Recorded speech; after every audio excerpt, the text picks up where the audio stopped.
Thank you, Mr. Chair. Thank you for holding this important hearing. Thank you, Mr. Cameron, for appearing before the committee. I want to start. I have great respect for my colleague, Mr. Westerman, and appreciated his invoking of the quote from former President Teddy Roosevelt. It happens to be a quote that I'm very fond of, and sounds like you are too, Mr. Cameron.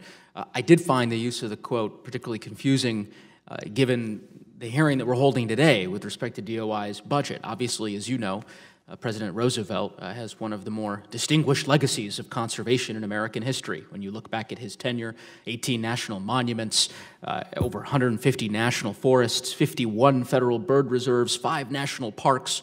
I certainly don't think that this budget, as I've reviewed it, honors that legacy. So I hope we can honor his legacy as we talk today about the budget and the priorities that the Trump administration has laid out. With respect to your written testimony, Mr. Cameron, which I reviewed, in the very beginning, I believe it's the second paragraph, you talk about, in kind of a summation, in your view, that this budget reflects the administration's commitment to, quote, striking the right balance of protection and sustainable use of resources in a way that provides proper conservation stewardship of our land and resources. I, as you can imagine, would respectfully disagree with that sentiment. And am very concerned because I don't believe that this budget, as I've reviewed it, reflects the quote-unquote balance that you purport in your written testimony. A budget that cuts the National Park Facilities and Operations Maintenance account while claiming to prioritize the issue of deferred maintenance, which respectfully a colleague on the other side of the aisle, whom I respect greatly, pointed out that the Department of Interior clearly is not doing. To me, that is not balanced. A budget that ultimately proposes an $11.8 million decrease to support the implementation of the Endangered Species Act, while conversely increasing to expedite oil and gas permitting, again, is not balanced. Now, I understand that this budget certainly displays the priorities of the Trump administration, but I don't believe that it reflects the priorities of my constituents, and I certainly don't think that it strikes balance. Now, with respect to climate change, I heard the exchange you had with Representative Tonko. My understanding of that, I think you conceded that climate change is happening. I think you used the phrase that practical ways, that the Department of Interior should seek practical ways to address it. And you also conceded that it does pose a series of different threats. And one of those you mentioned as a priority were drought conditions requiring more conservation. Is that a fair estimation of your testimony? I think it's generally true. I think I'll probably also mention water storage in addition to conservation with respect to California in particular.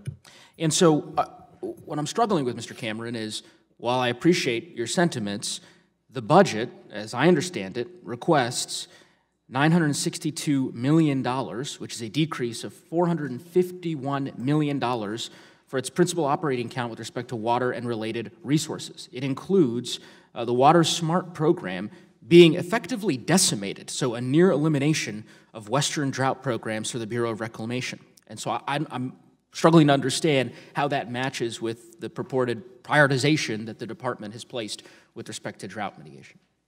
So that's a good question, Congressman. I make a couple of observations, if I could, at a high level. First of all, the Park Service operating budget is about $2.4 billion in 2020 President's request, which is about the same as what it was in 19 enacted. Secondly, in the endangered species arena, we're investing relatively more money in recovery and in consultation. But in terms of Water Smart, it's we had a lot of tough decisions to make in terms of the Bureau of Reclamation funding and, frankly, across the department. And there's relatively more emphasis in the Bureau of Reclamation in terms of dealing with our O&M responsibilities on water projects and trying to get some more storage in the pipeline, like at Sites Reservoir, for instance, and Shasta. So under that set of priority setting, unfortunately, Water Smart took a significant hit. Your observation is correct. It did take a significant hit. Well, I would hope the department would reconsider that proposal in the future, because I don't think, obviously, that matches with the purported prioritization with respect to drought mitigation. The last thing I will just say is, again, I agree with Representative Tonko, with a number of my other colleagues who have mentioned climate change as the existential threat that we face.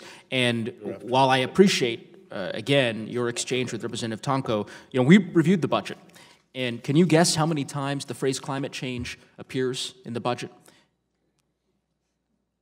I don't think that would be very useful to guess. I suspect you might know. I do. I have a wonderful staff who went through it page by page, and it appears once in this entire budget. And so I guess would just implore the department to take this threat as seriously as this committee and its chairman is taking it.